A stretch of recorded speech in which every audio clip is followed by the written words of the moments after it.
something that I can't take seriously at all is a compilation. It's called Force of the Blade. It's put together by a Canadian heavy metal record label called BLADE-Banzai Records out of Montreal.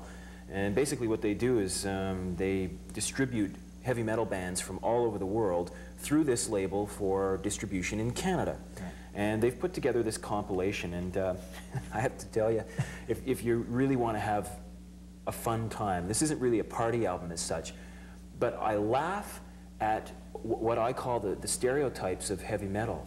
That being, you know, the aggressive macho pose, just the way the music. You could put this record on and swear it was the same band. I mean, it was a record by one band, when actually there are 12 songs on here, all by different artists, but it sounds like the same group.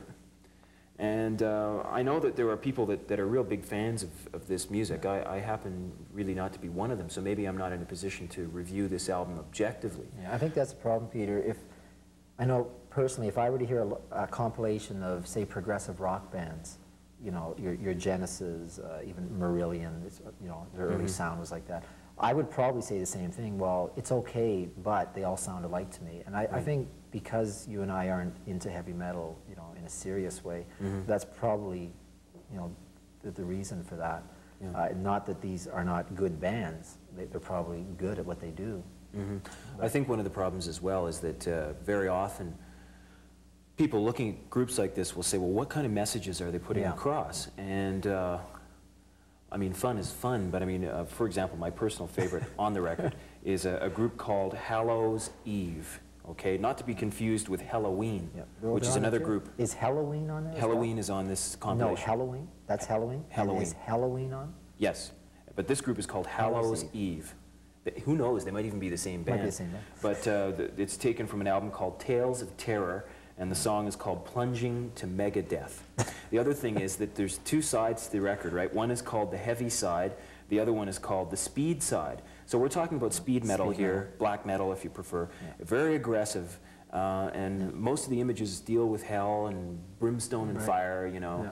It's the kind of stuff that drives Sunday school teachers crazy. And high school principals, they don't like this kind of music either.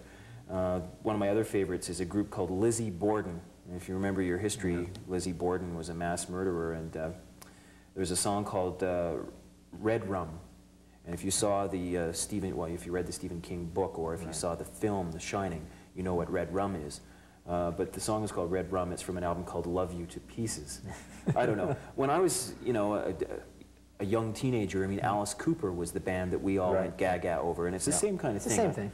I think it's a phase that a lot of people go through, and thankfully a lot of people grow out of it. Right. But the Banzai Records is doing very well in Canada. This compilation is not everybody's cup of tea. I didn't particularly like it. I gave it a 3 out of 10.